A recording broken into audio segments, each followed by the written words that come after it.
Tip number 1 is the foundation that all future tips will build upon, and I think individually is the number 1 most common trait of successful creators. Reduce the time between idea and execution by asking yourself 2 questions. What is the MINS, or minimum next step?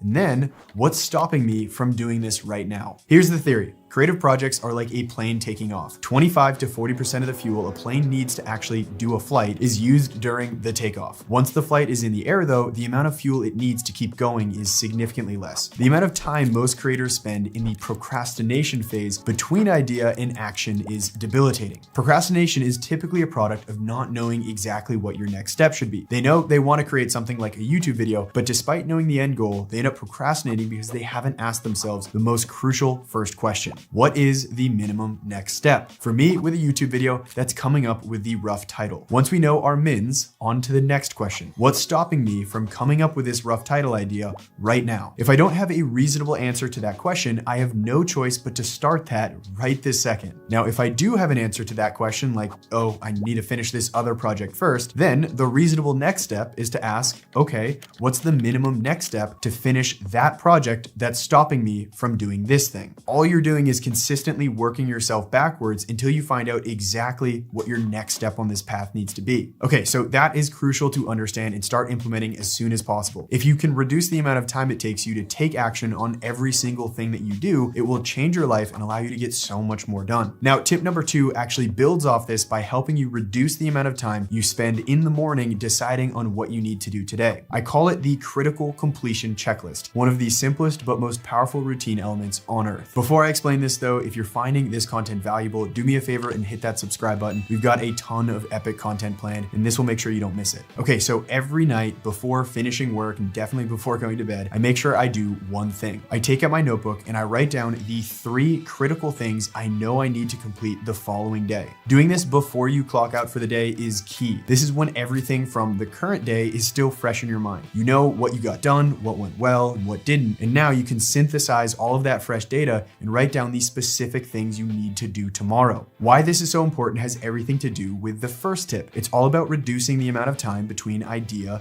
and execution. When I wake up in the morning, I sit down at my desk and I know exactly what I need to do already by referencing what past Anthony wrote in his notebook. If I don't do this, I end up spending a chunk of my morning first figuring out what I should be doing, which slows down the entire process of going from idea to execution. My goal with the 3 things I write down is to be as specific and measurable as possible, not something lofty and immeasurable like start working on that YouTube video, but instead very specific, like film all the B-roll required for the YouTube video you shot 2 days ago, or finish editing that Facebook ad for your local gym client. You want things with a very clear black and white start and finish. Now, a couple things I've discovered after doing this for years. For me, a physical notebook works best because I can literally leave it open on my desk at all times versus a list or some trendy app on my phone that can get buried, it's easy to lose, and every time you want to use it, you open up your phone, which is a massive source of distraction. I also like the notebook because when I'm on calls with people, I can literally have it open and take notes on specific actionable items that I would otherwise immediately forget after the call. Without a notebook, regularly I'll get off like a Zoom call and forget 90% of the things that I said I would do on that call. Not to mention, another accessory benefit of the critical completion checklist is that for people who work from home, if you're anything like me, sometimes it can be hard to separate work and life. For me, knowing my office is literally always right there in my house, sometimes I struggle unplugging and telling myself it's okay to stop working for a day.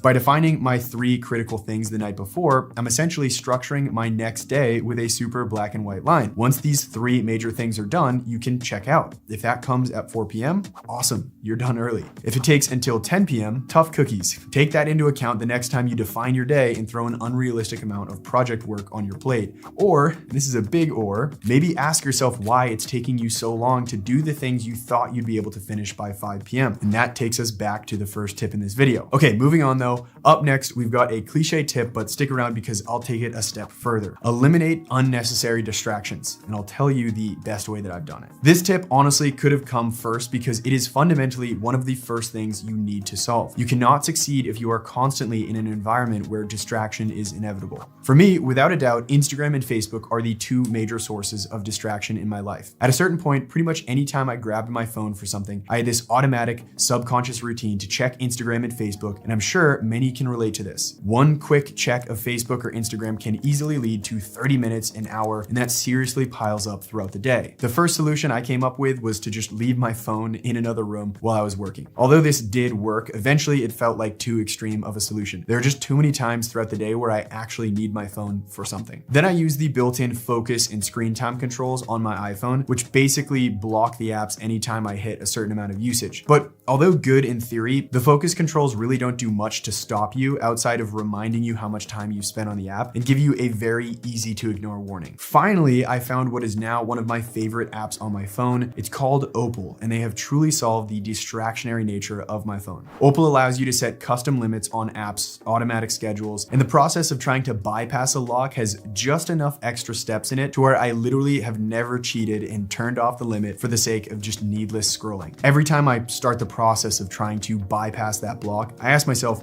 why are you doing this? Would you rather scroll needlessly on social media or use the extra time you save to go fishing at the end of the day or do something else that you actually love? I set Opal to block social media apps from 7 a.m. to 8 p.m. 7 days a week, and I currently average less than 10 minutes a day on social media, and that's usually for times I specifically snooze Opal because I actually need to get on social media for work reasons like posting or responding to students in our private course communities. And I feel like it's genuinely rewiring my brain to the point where it's not the first thing I grab in the morning, and it's not the last thing that I do on my phone before going to bed. Opal is not sponsoring us. I just genuinely love their app, and I've included a link below where you can get your first month for free. Even after that, it's legit $99 for the entire year. And if you're an entrepreneur, the amount of time you save will be worth tens of thousands of dollars. So this app pays for itself. All right, tip number 4 is a fan favorite I've shared before, and tons of people have let me know it really increased their output. It's this timer right here.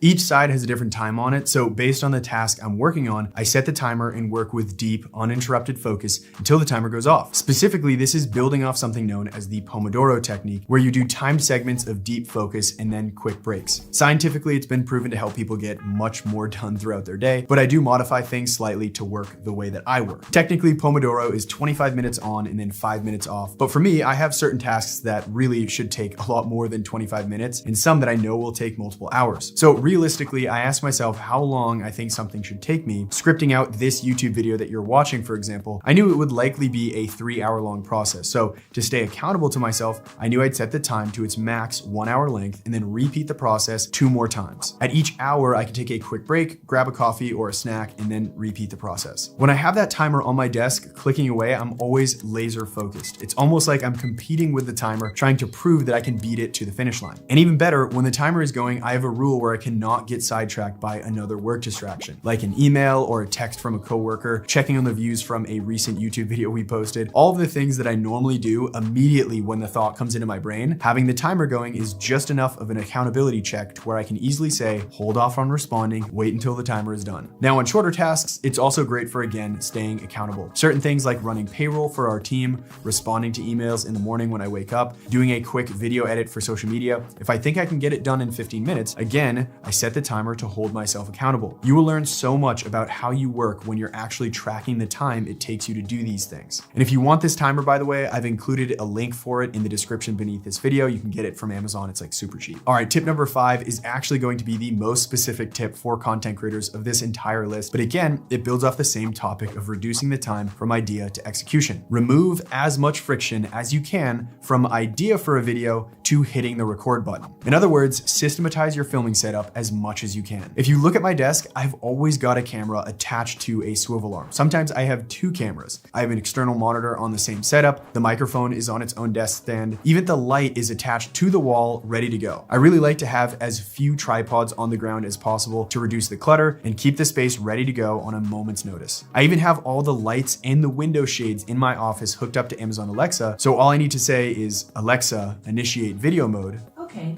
and the shades will go down, all my film lights will turn on. The more friction I remove, the better. By the way, if you're wondering how I control the lights, it's just these basic Amazon smart plugs. I'll have them linked below along with literally everything else I use in my office. Now, obviously, I've built up my arsenal of gear over time. This didn't just happen overnight. But even when I was just getting started in my childhood bedroom, ideally the tripod was always set up. Otherwise, I had tape on the floor masking where the tripod should go, so it was a quick and easy setup. And the same thing goes for the light stand and anything else that I was using. Whether I was filming with a cheap camera at the time or just my smartphone, I knew exactly what the settings were supposed to be, so I didn't even have to think about it. Audio was a simple lav mic that I always had at my desk that I could plug straight into my recorder. What I recommend you do is next time you get all set up to record, ask yourself which steps are the biggest pains in the butt and how you could easily remove that friction by building a system around it or just making something more permanent within your